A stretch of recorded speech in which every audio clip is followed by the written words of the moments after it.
Just a note before we start.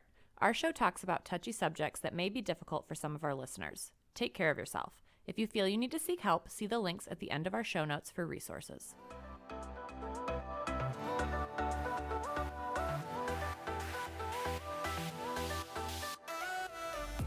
Hey y'all, and welcome to Touchy Subjects Podcast, the podcast that aims to break the silence that tends to come with conversations around domestic and sexual violence.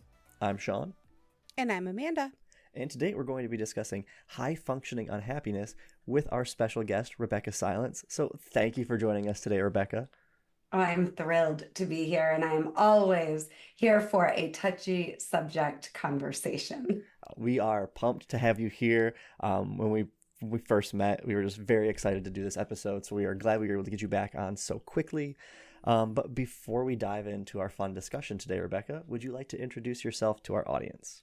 Sure, I'm Rebeccah Silence, and I'm the space where all healing is possible. What I mean by that is I define healing as freedom. And I think for so many of us, we live in spite of the past versus being completely free from it.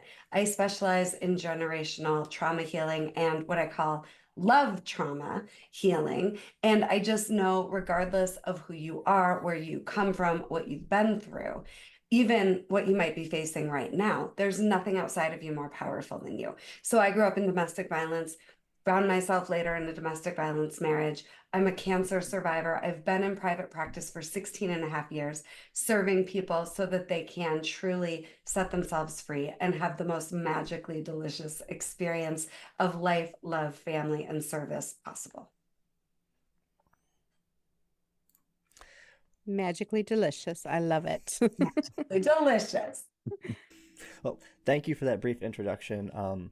It is helpful, especially for our audience, when it comes to topics that we're going to be discussing today, to know that it's not just, someone who just like, yep, this was something that I thought would be fun to learn about and talk about, so that's what I did.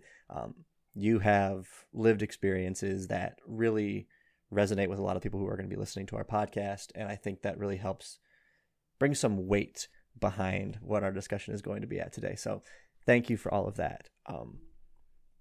And like we said at the start, we're talking about high functioning unhappiness. Now, that might be a phrase that many of our listeners are unfamiliar with, as Amanda and I were also unfamiliar with it when we first met. So would you like to kind of explain what that is and how this kind of process, this thought came about? Yes, I'd be delighted to unpack this. So I came up with this term, high functioning unhappiness, because I was really looking at, all right, yes, there's no one who's immune to trauma. No one. Yeah. And most people never actually fully heal through it in their one precious lifetime. But I was thinking about how scary the trauma conversation is and what's a way I could speak to what's really going on that would almost make it worth it for people to want to look at their trauma differently, right? So I thought, okay, the real issue is people are high functioning and they're unhappy. And we talk about high functioning depression. We talk about high functioning addiction. We even talk about high functioning autism, but nobody's talking about high functioning unhappiness. And if it's not an epidemic or the definition of an epidemic, I don't know what is. How many people are actually free and fulfilled and living their life on their terms as a version of themselves that they love and that they're proud of and that they respect?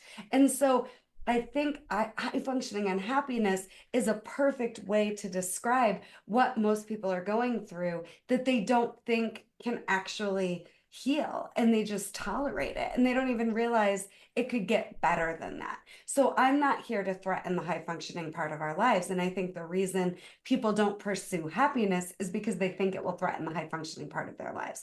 And they don't even know if it's a real thing. And I'm here to say, actually, we must threaten the unhappiness part of your life in order to preserve and elevate the high functioning part of your life. And it gets to be both. You get to be high functioning and happy. And I want kids to have healed parents, and I want generational trauma cycles to heal. And I really think taking on our high functioning unhappiness is medicine that can heal trauma and liberate you. And then from there, you liberate every life you touch in a whole new way. Yeah. And so if her explanation of that did not resonate with you, like, like Sean and I said, we never really heard this term, this high functioning unhappiness, right? But once you start talking about it, it's like, oh, well, yeah, for sure. That's everyone I know. That's me. That's my partner. Mhm. That's my friend group, whatever. And like, there's never been like this tangible name we could attach to it. And so like without that name, without that identification, like there's been no way to address it. And I think that what you're doing is going to be so helpful to people. So really excited for this.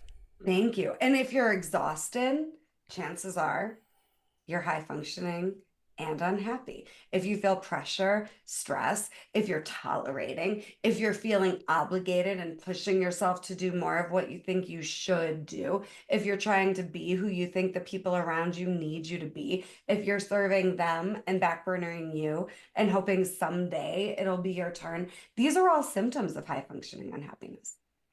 Well, let's go, just like think about how often is your response like, how are you doing? It's like living the dream, or when something happens, just like it is what it is. Like that's my constant two go-tos for everything. So yeah, when you have things in your life, whether it be past trauma experiences that you aren't healed from yet, or you aren't, like you said, putting yourself first, or at least putting yourself in at least the passenger seat, where you decide you're just way in the trunk.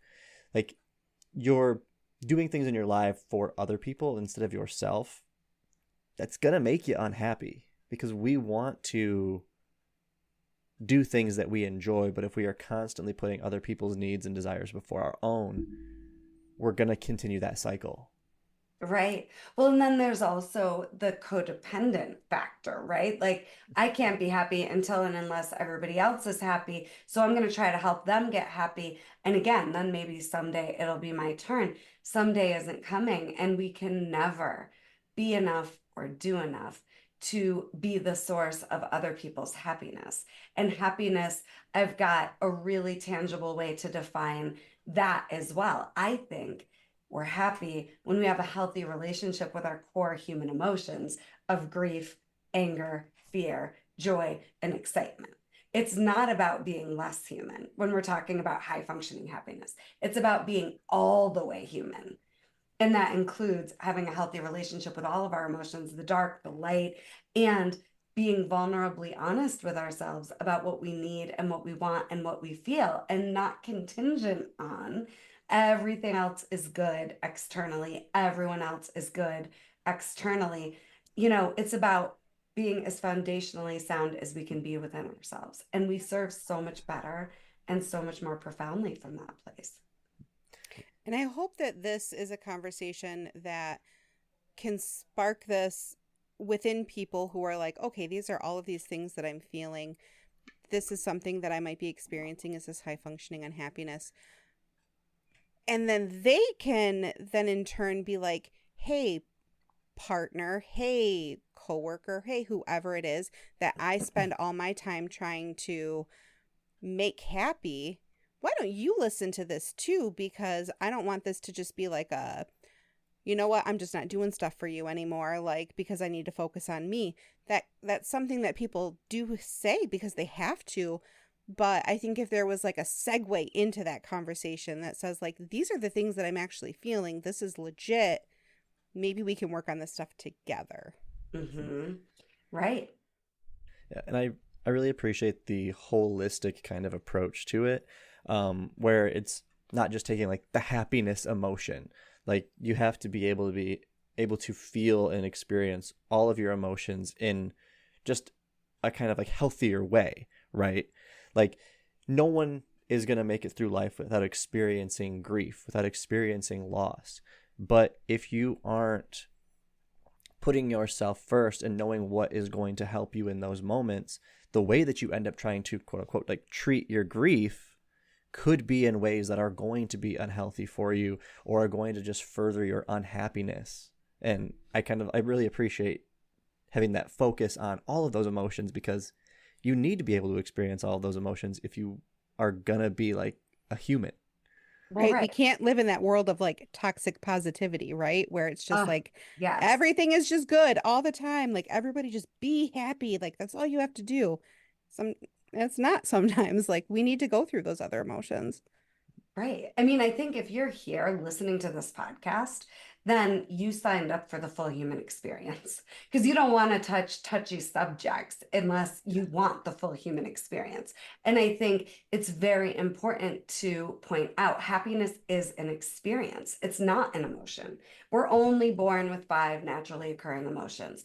Everything else is learned, and everything else is an experience we're having: rejection, betrayal, competition, jealousy, disappointment. We didn't know we could be overwhelmed or burnt out until we learned these are experiences that we can have, and these are feelings that we learn to cope. And then underneath it all are these 5 core emotions. And the healthier we have a relationship with these emotions, the more in the driver's seat we are in our life. And it's possible to have a healthy relationship with anger, fear, grief, joy, and excitement so that we can be happy. It's not about positivity. I hate positivity, let alone toxic positivity. I just want us to know it's possible to be someone that we recognize that we want to be, to feel how we want to feel, and to have a healthy relationship with our 5 core emotions so we can be emotionally sound, so we can serve at the highest levels from a healed place.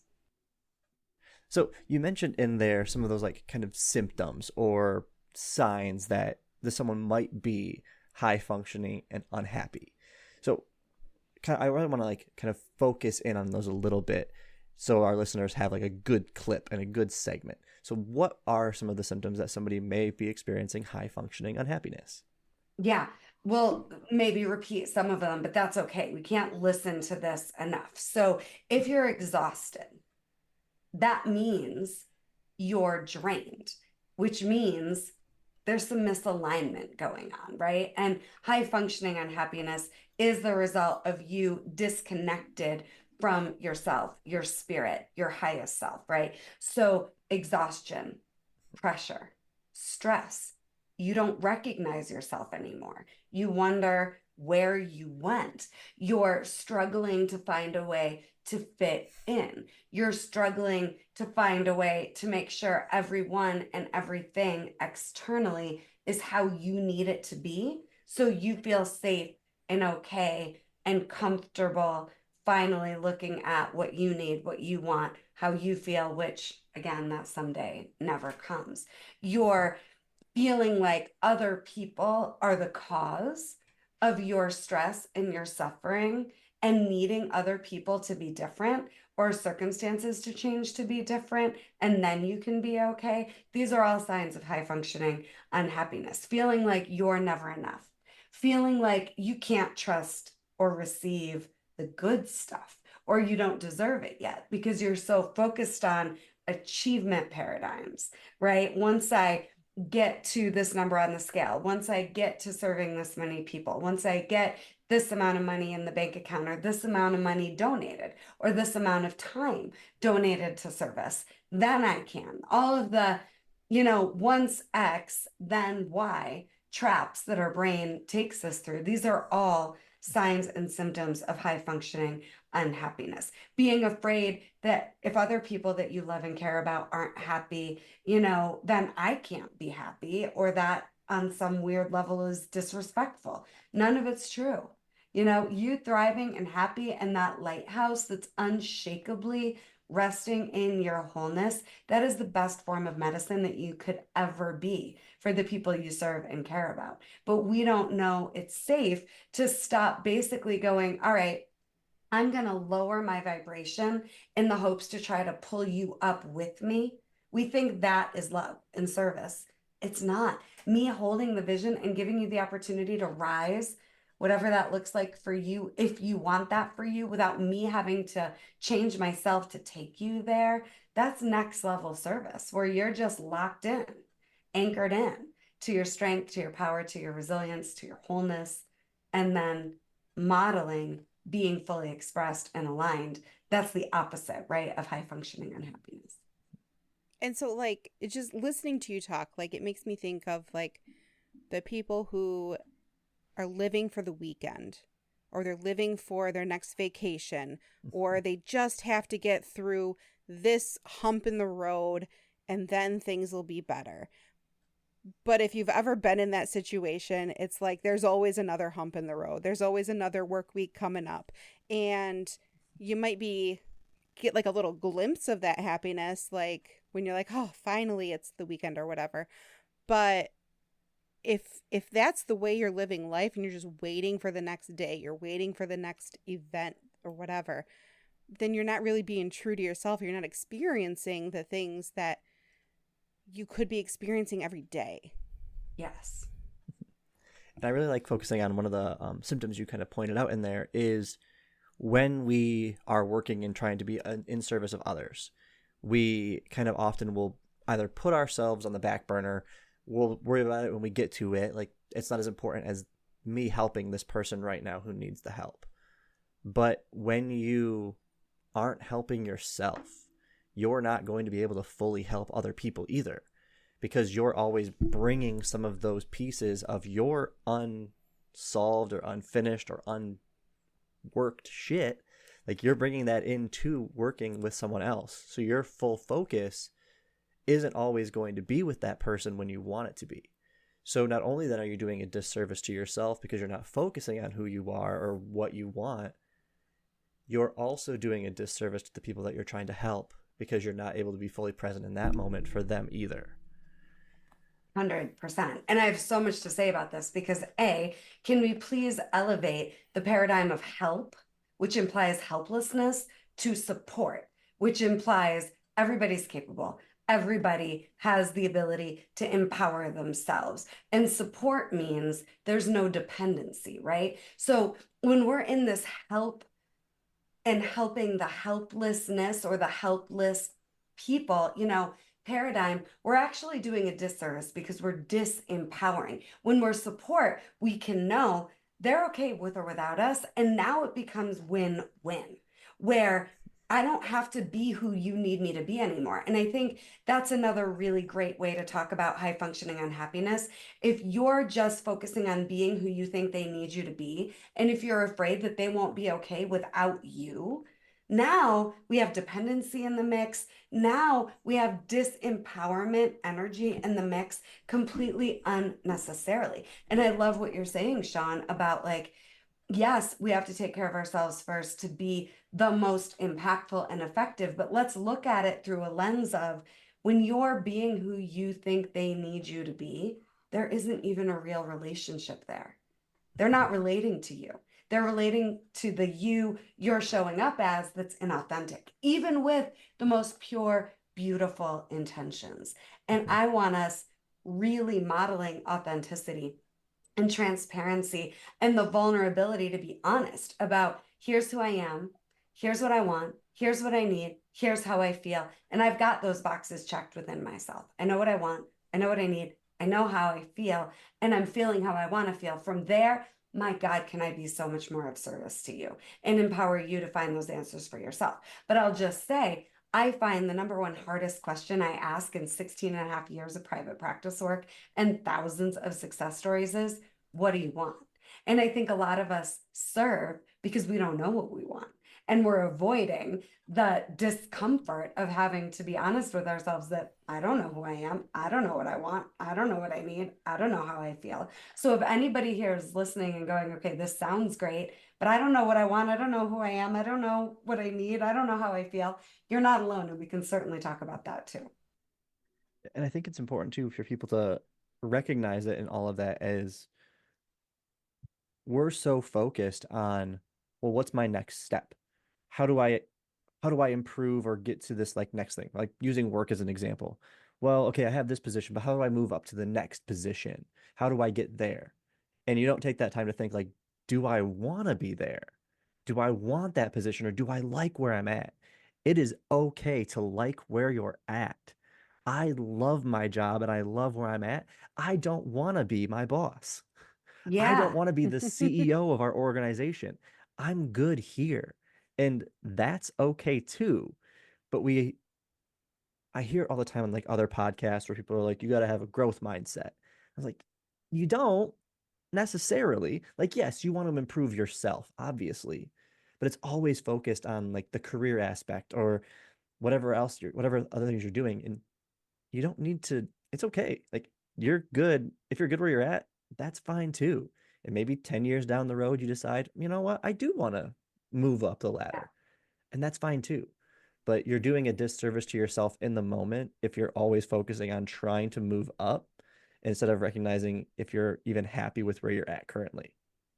And with relationships, people are always like, no, I need to be in a relationship. Then I need that relationship to become exclusive. Then I need that relationship to turn into an engagement. And then I need that engagement to turn into marriage. And then I need that marriage to turn into a house with 3 kids. And then I need this. And then I need that. And then why are we so focused on like, we have to have all of these things to be happy? But then we get there and it's like, okay, maybe the next thing will be what really makes me happy. Because we're not happy with ourselves, we don't have that functioning happiness of where we are and who we are. Now, there's absolutely nothing wrong with wanting those things as well. But if you're basing your happiness on achieving those things, then I think that's where the problem is. Right. I think it's a success metrics issue, right? Like, what are our success metrics? Because there's nothing to prove and there's really nothing to do. And you're not going to grow through generational trauma or heal through generational trauma by getting your life right on paper.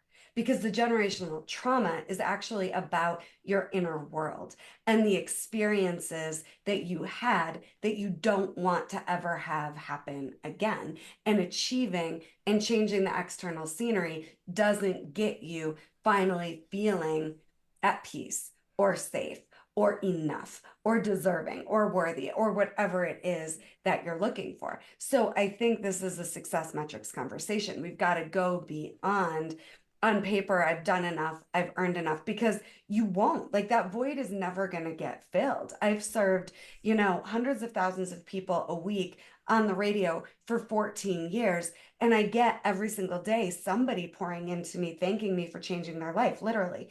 It's never enough. Mm-hmm. It's not. And so it's about going, okay, what if my success metrics could be? I'm emotionally free and sound. I know who I am and I'm proud of it.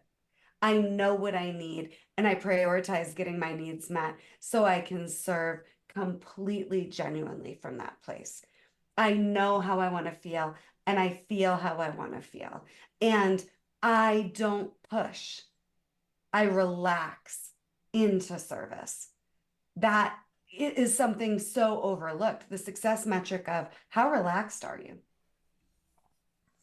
The most powerful person in the room is always the most relaxed person in the room, period. But are we even looking at, am I soft and am I relaxed and am I me without needing anyone or anything to be different for me to fully be me? These are just some examples of some success metrics that can literally have you high functioning and happy. And happiness isn't like you were talking about how many people just want a vacation or they're living for the vacation or for the weekend or to escape their lives. I want happiness to be the rule because you're so emotionally available and so emotionally mature, not you get glimpses of it. I want it to be the rule, not the exception. I want alignment to be the rule, not the exception. I want service to be about you serving you and then others to be the rule, not the exception.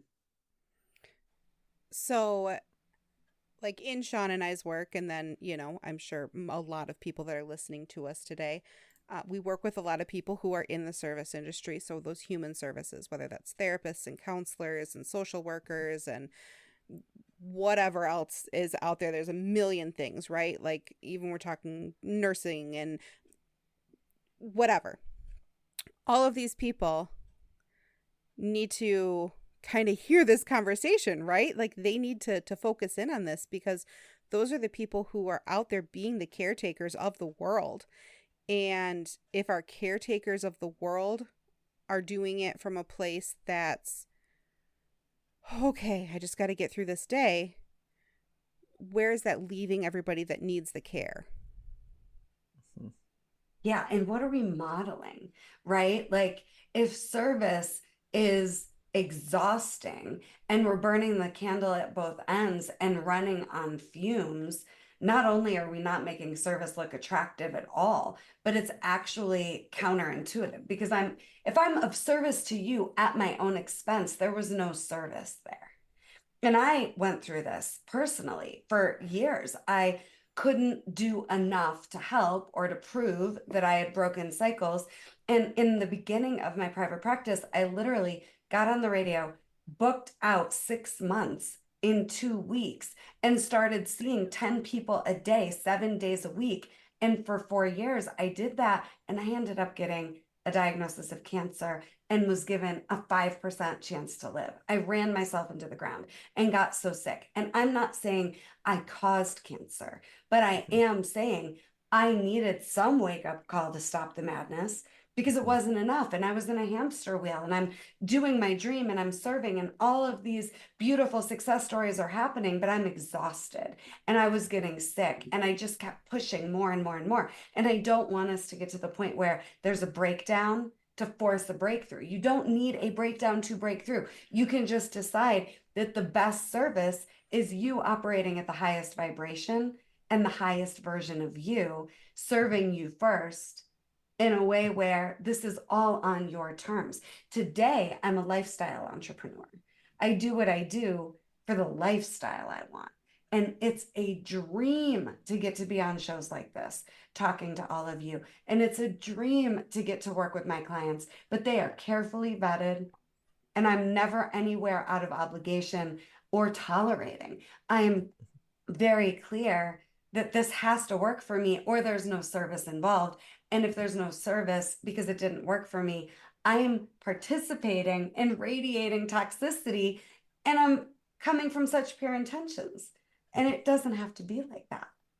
Yeah, it really sounds like I'm doing this because I feel like I have to do this. Not I'm doing this because this is something that I want to do and I know will be good for everyone. Because if I'm doing something because I feel like I have to do it, even if the message that I'm delivering is a good message, I might not be delivering that message in the most effective way possible because I'm just there. I might not be giving it the most effective time because, again, I don't want to be in this situation. I don't want to be doing this, but I feel like I have to.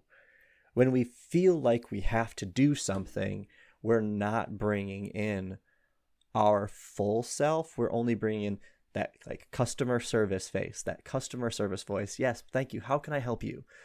And when we do that, we're losing the ability to be as effective, and we are losing the ability to connect on a more personal level with the people that we are working with. Absolutely. And if we think, I have to help you get to XYZ place because you couldn't do it without me, that's also a ton of pressure. I want us seeing ourselves and each other as innocent and holding ourselves and each other capable of being able to handle like the real truth. This is my real truth. And I make it this simple. Everything is a spiritual yes, please, or a spiritual no, thank you. So if you're drained, if you're resonating with this idea of high functioning unhappiness, likely you're saying yes, but it's really a no too many places. And it's okay to say no. And my hack is to go, okay, here's the no, but here's what the yes would be. If somebody asks me something and it's not going to work for me, I don't end on the no. I'm like, this is a no, but here's what would work. You can offer what the yes is. And the yes, it always has two parts. And I hope this is helpful for all of you in service, whatever that looks like. Don't just know what the yes is. What would set it up to win? I'm meeting with you guys today because this day and this time works for me. I'm not trying to squeeze in something that doesn't work for me because I really want to do it. I want us as practitioners and as human beings who really do get it, because if you're here, you get it. There's touchy subjects, and we can master being the best of ourselves in those conversations and in those moments, but only by knowing what the yes is and what it would take to set it up to win for us. And so many of us weren't set up to win in our childhoods, so we just tolerate not being set up to win in our service work. Yeah. It's time to stop madness. And this, okay, I just want to put out there too, like, this doesn't mean that every single client that you have is going to be on this same spiritual level as you. You don't have to sit around and sing kumbaya with all your clients. Like, there's going to still be difficult clients that you have to work with because that is your job. But if you're doing it from a place of, this is what I can offer you that will help you.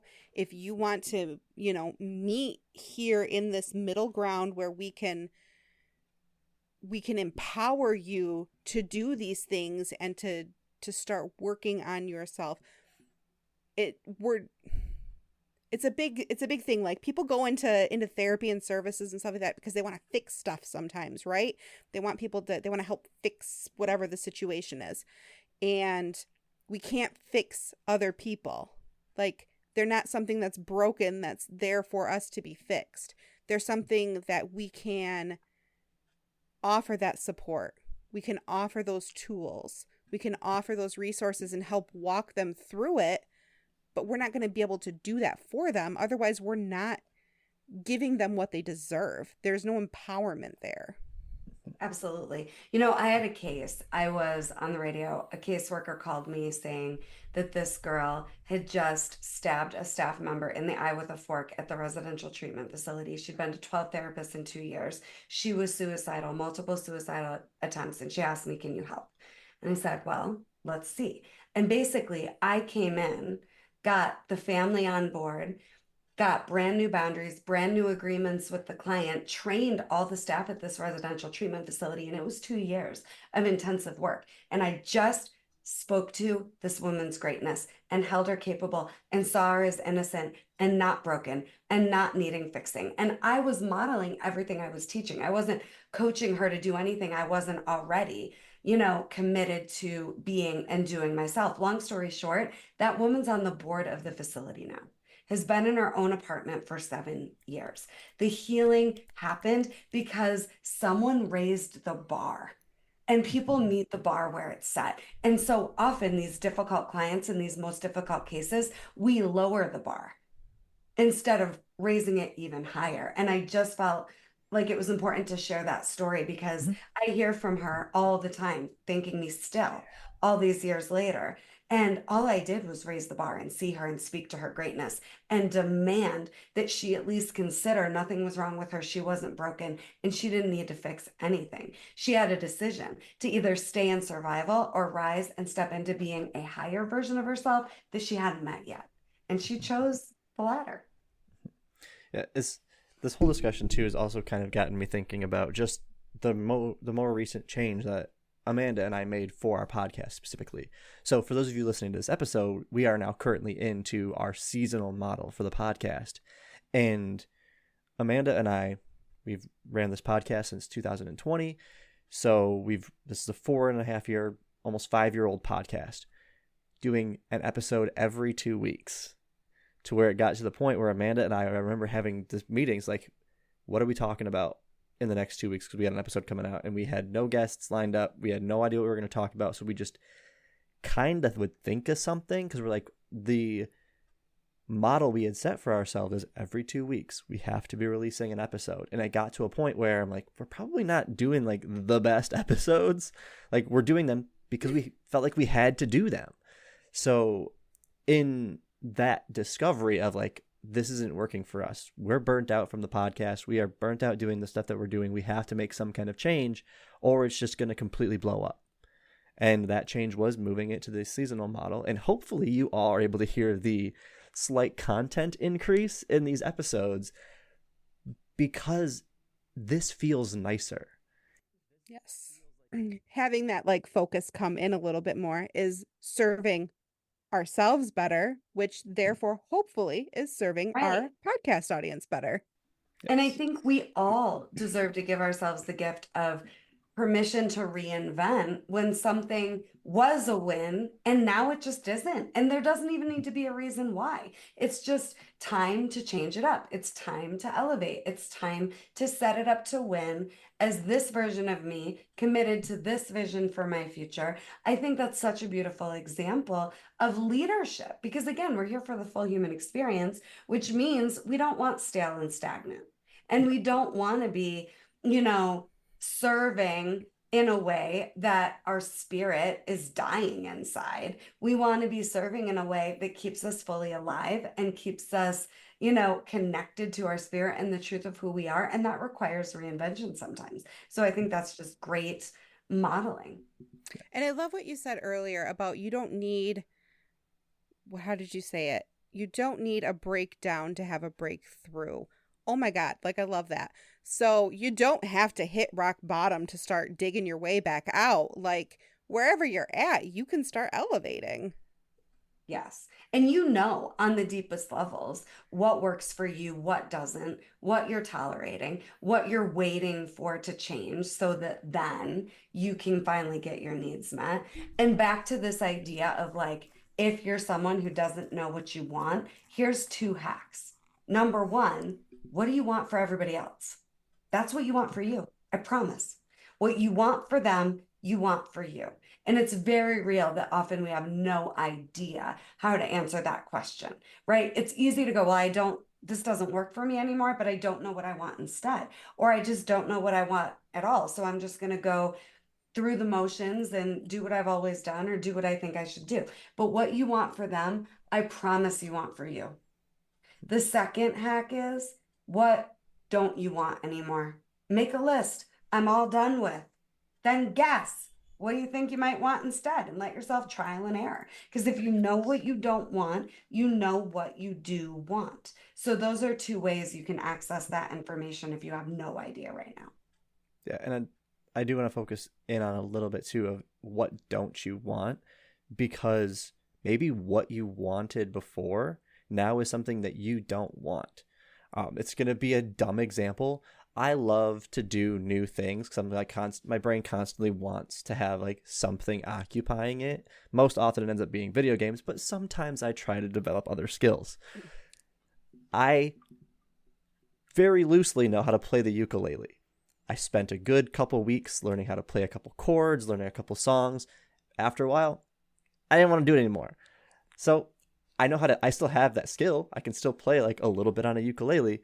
Not super great, but I can. And it's a very more minor kind of example. But if you want to find what you want to do, that's going to require, like you said, trial and error. It's going to be, well, this thing sounds cool, or that sounds like it might be something that I like, so I'm going to try it. If you don't like it, that's fine.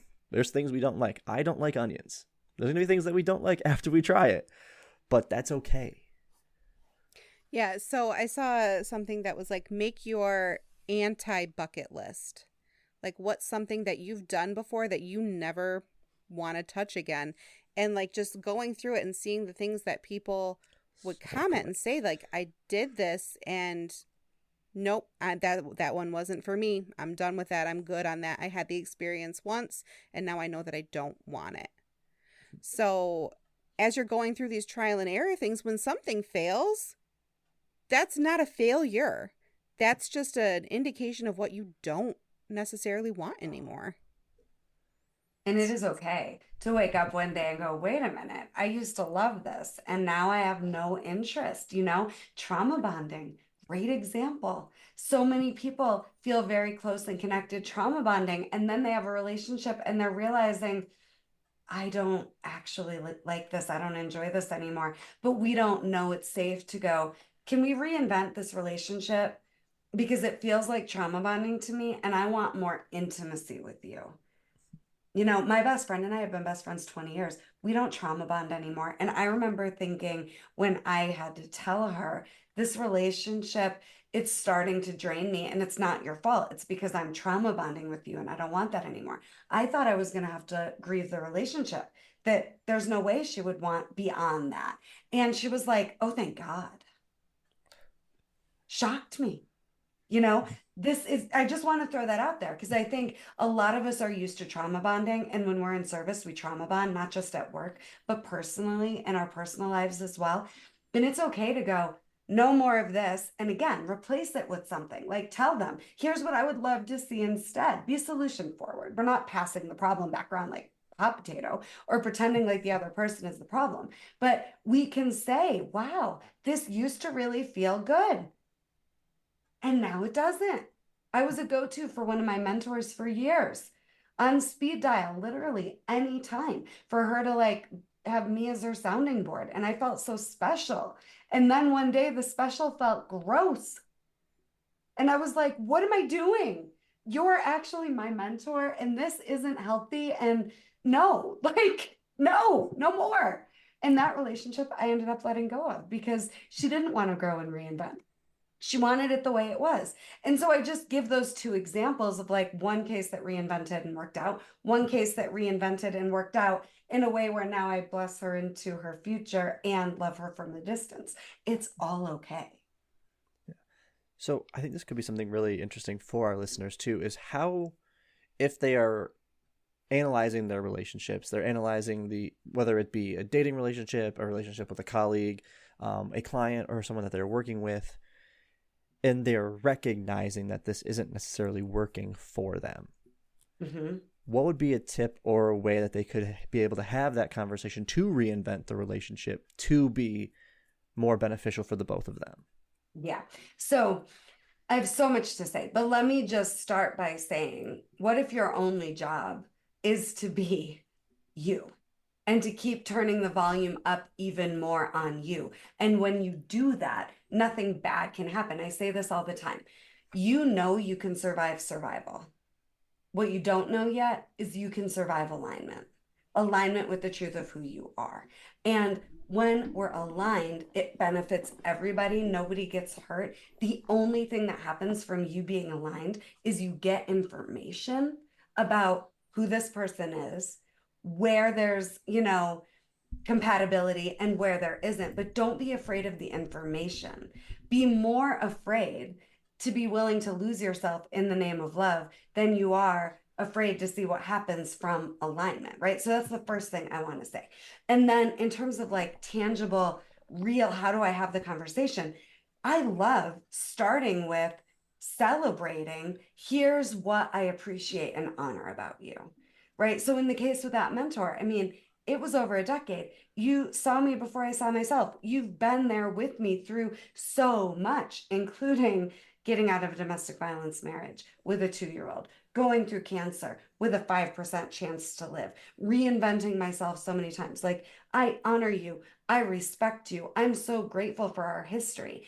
And what I need to be different now is I need healthier boundaries. I am not here to be on speed dial as your sounding board, as your emotional support animal. I am here to be peers growing and serving and elevating each other's missions together.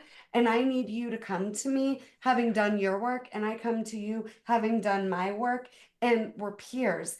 And if that sounds great, great. And if it doesn't, that's okay too. But this is what I need from you now. This is who I am now.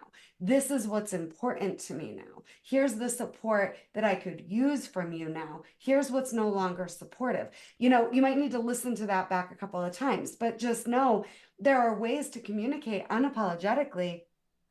I have your best interests at heart. I have my best interest at heart. And I want to reinvent this relationship if you want that. And if you don't, no problem. But here's who I am. Here's where I'm taking my life.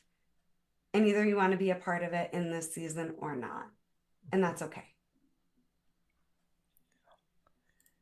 Yeah, it can be a really, really hard thing when you've been maybe working with a client for years, and now all of a sudden, quote unquote, you're working to set boundaries with them because the relationship isn't working. Or when you're with somebody, maybe a best friend of 20 years, and you're like, the relationship, the way that it's going is not going in a way that's healthy for both of us. So how do we have that conversation? It starts with boundary setting, and that's a really scary thing when, for however long you've been working with this person or friends with this person or dating this person, those boundaries weren't there. And that can be a really hard conversation, but it's an important conversation to have. Yeah. And the boundaries are really with ourselves, right? To go, I'm unwilling to betray myself. And nobody will tell you this, but I'm going to tell you, if you're unhappy in a relationship, whether it's personal or professional, you don't like you in that relationship. It's not the other person. The other person isn't the problem. You don't like you when you're unhappy in a relationship. And it doesn't mean they're not doing what they're doing or behaving badly or a pain in the ass. I'm just saying, if you're dissatisfied, it's you with you. And when you correct that, and only when you correct that, does the relationship actually have a chance of being reinvented. We're not going to suddenly feel safe enough to be our true self once this person behaves how we need them to behave, because it will always be something, right? Having us back burner ourselves. So just know, you taking on being someone you respect in your relationships, that is the ultimate boundary to set and enforce within yourself. Yeah. If you're just unhappy in a relationship,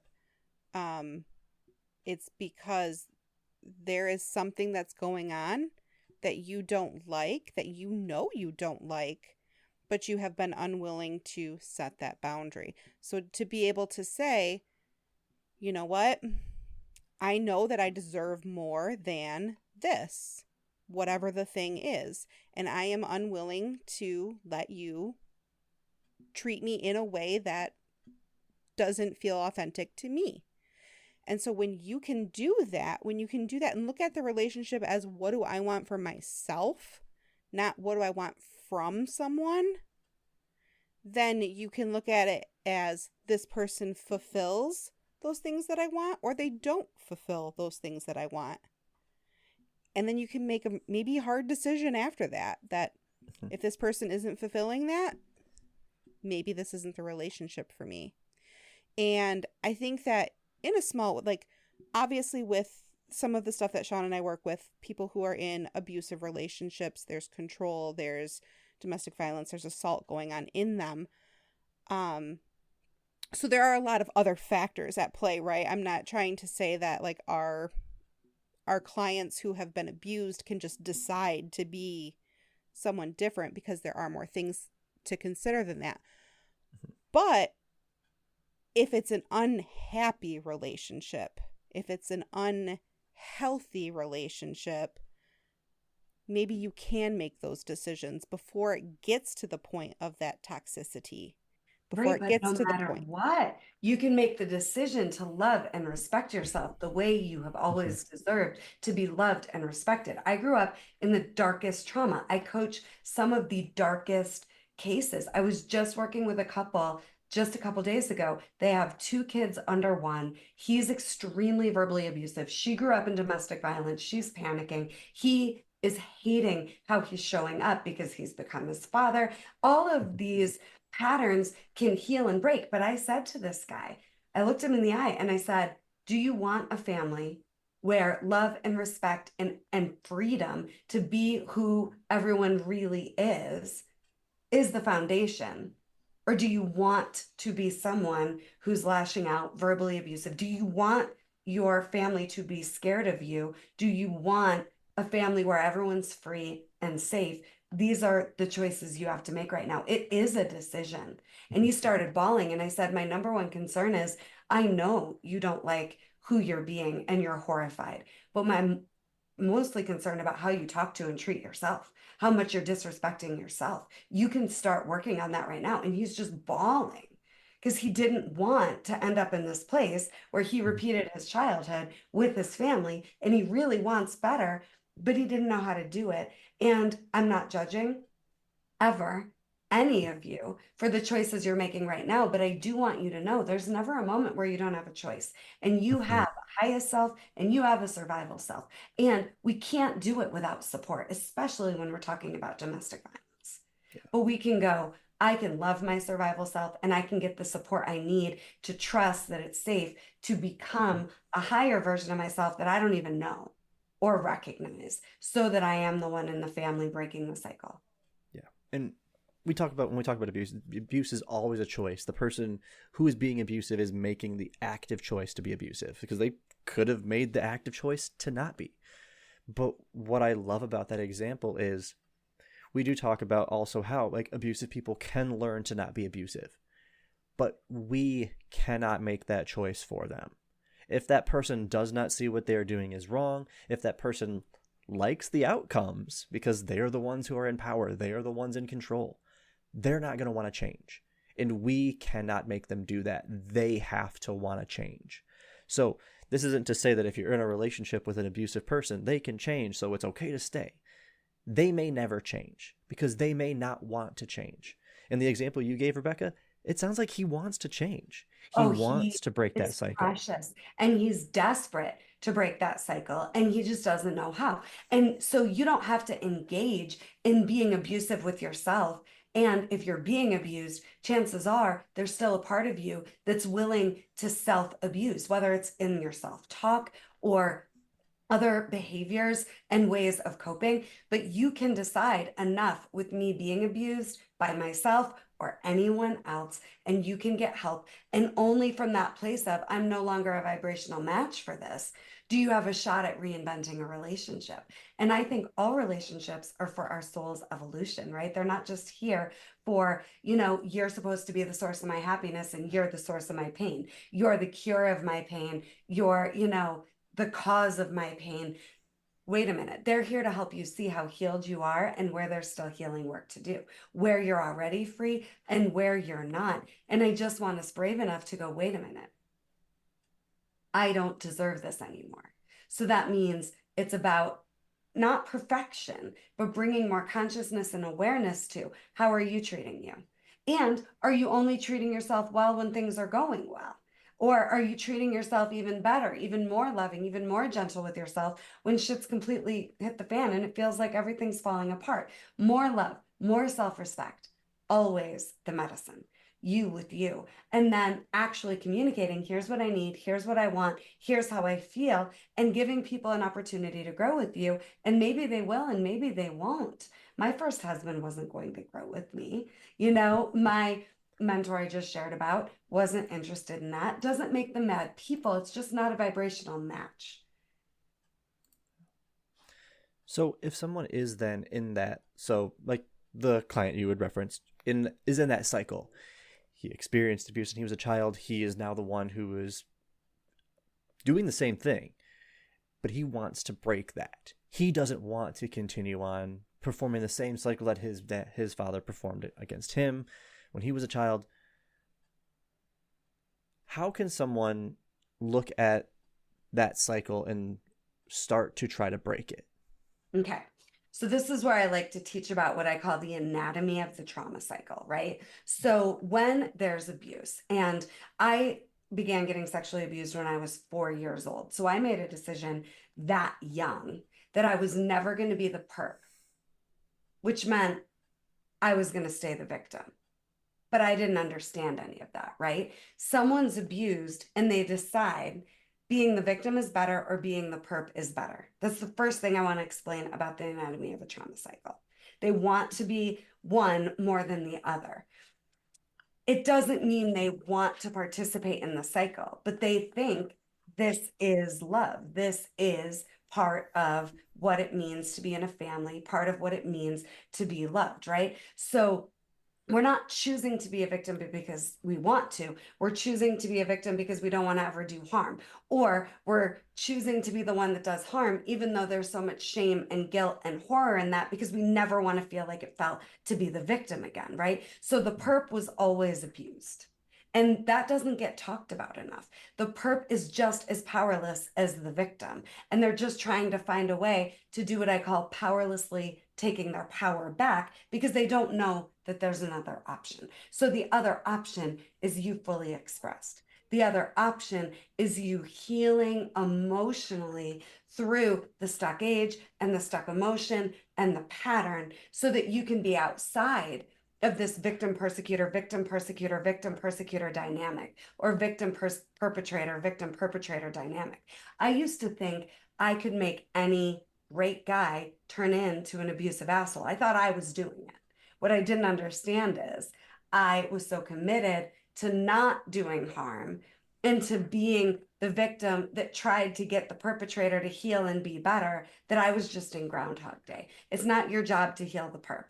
It's not your job to, heal anyone other than yourself. And that's the beginning of breaking generational trauma cycles. But there is life beyond the one who's getting hurt and the one that's doing harm. There really, really is. And it's about you becoming the age you are and the most emotionally healed you that you can be versus the inner child, a vibrational match still for the cycle, hoping the other person is going to change or be different. And then now you can be free of the cycle. That's not the way. You deciding you're going to be free of the cycle, that you're never going to be a victim again. With a 5% chance to live with a cancer diagnosis, I can tell you, thank God for all of my healing through incest and sexual abuse. Because if I hadn't have done that work on the front end of cancer, I would have felt like my inner child was being sexually abused all over again. But the healed me was in charge. And that allowed me to have access to guidance that allowed me to still be here today. And we are glad you are. Thank you.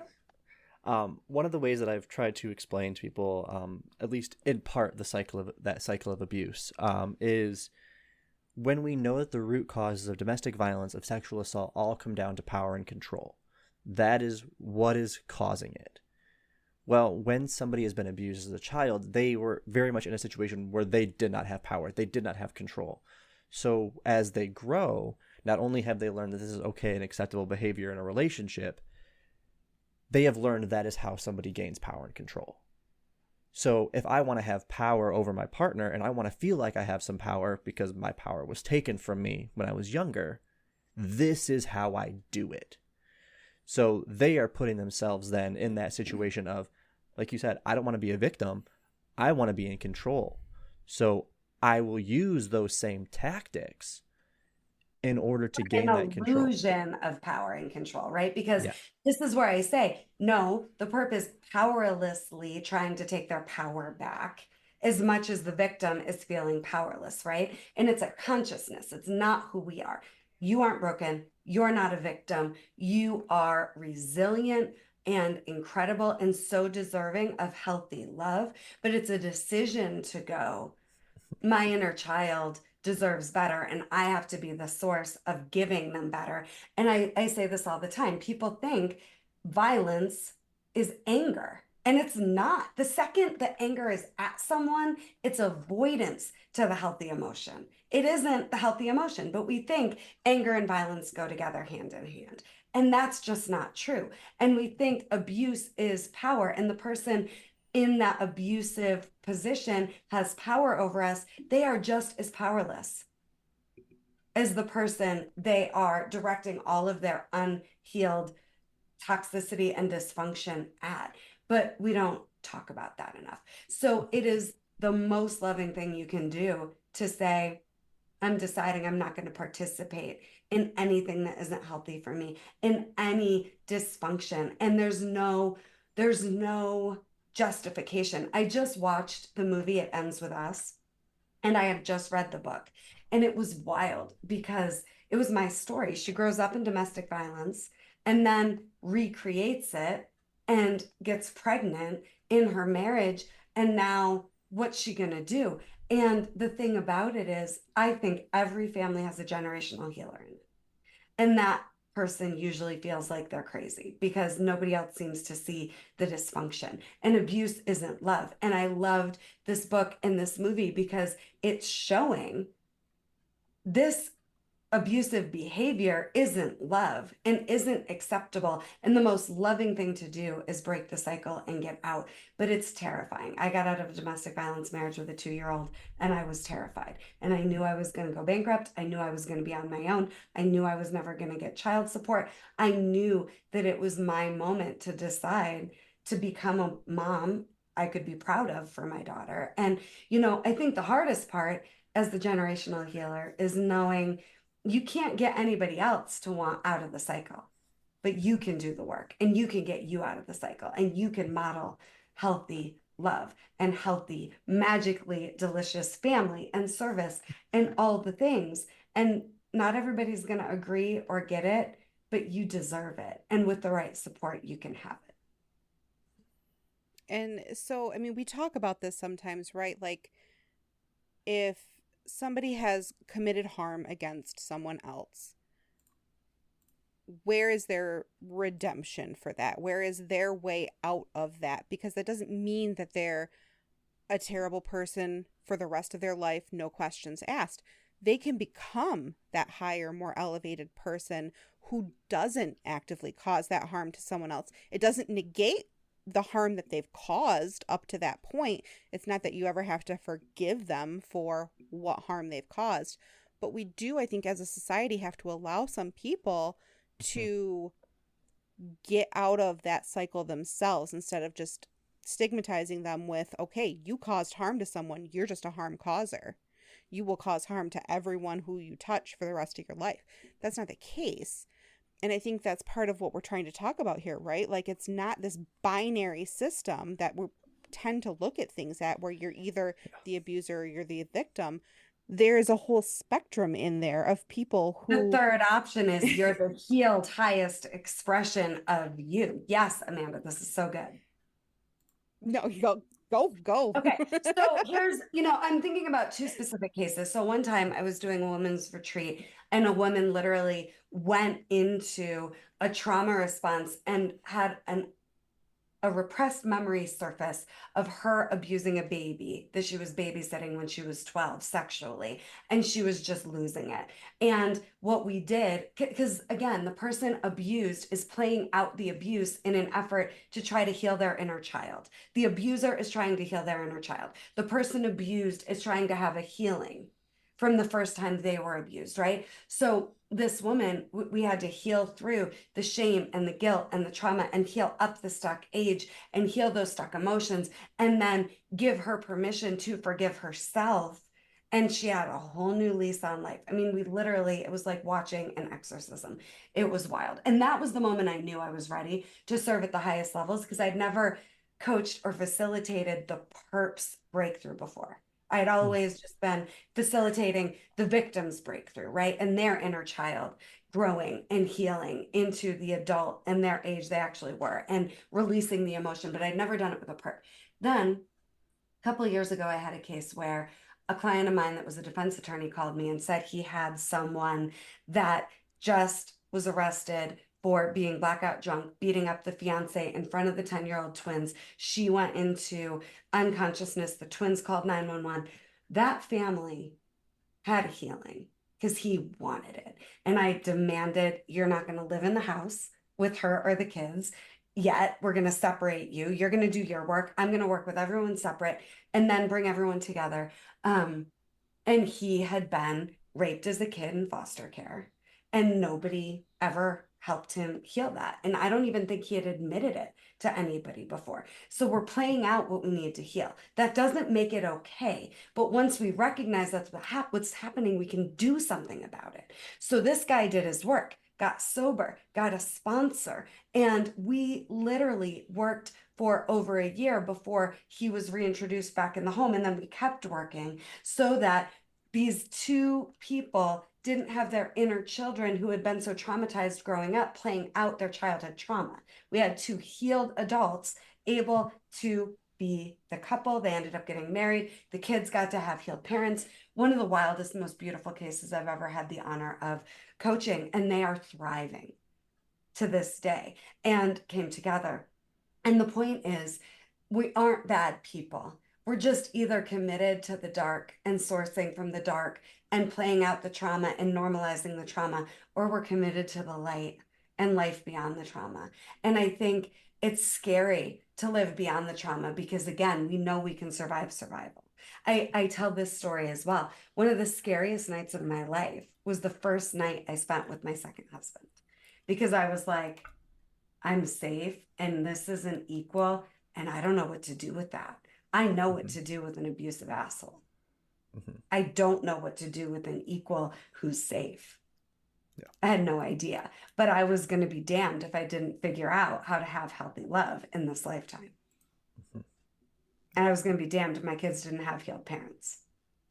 And I figured it out, and they do. And I'm just here to say, anybody that wants it for themselves, you can have it. My book, is a roadmap. Coming back to life, a roadmap to heal from pain, to create the life you want. I walk you through how to use trauma to your advantage so you can become a next level identity, a next level you, the highest you. We don't wake up one day and know who we are. We wake up one day and know enough with survival. And then we have to design that highest, wisest, healthiest version of ourselves, because it doesn't happen by accident.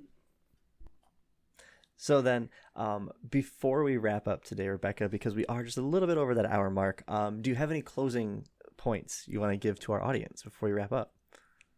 Just know healing isn't promised, but it is possible. And if you want it with the right support, you can have it. I have a free gift, my masterclass, The 3 Must Know Secrets to Heal and Save Your Family, that applies to life at home, applies to leadership, applies to you transforming on an identity level. And I'd love for you to have that. Check out my book. My course, The Emotional Survival Kit, is available at RebeccahSilence.com. Just know it's not promised, but it's possible. And if you want it and you're unwilling not to have it, you can cross that line from surviving to truly living in alignment as your highest self. And I guess the last thing I'll just say is be careful with each other's hearts. Yes. Well, thank you so much, Rebeccah. Links to the books and that masterclass will be in the show notes, so please check that out. And if people wanted to find you on social media, where could they find you? At Rebeccah Silence, check out the Rebeccah Silence YouTube channel. It's chock full of goodness, like Disney for your heart. And, you can DM me anywhere. Awesome. And links to those will also be in the show notes for people to check out. Well, thank you again, Rebeccah, for joining us today. And those of you listening, please feel free to check out our next season when we have Rebeccah come back on for another episode. But thanks again, Rebeccah. Thank you. And thank you all for listening today. Please follow us on Facebook, Instagram, and Threads at TouchySubsPod to keep up to date when we have new episodes and other content coming out. Please email us any questions, comments, or concerns to touchysubjectspodcast@gmail.com. And please rate and follow us on your favorite podcast listening app. It really helps the show out. And in the meantime, don't be afraid to challenge, ask, and discuss when it comes to touchy subjects.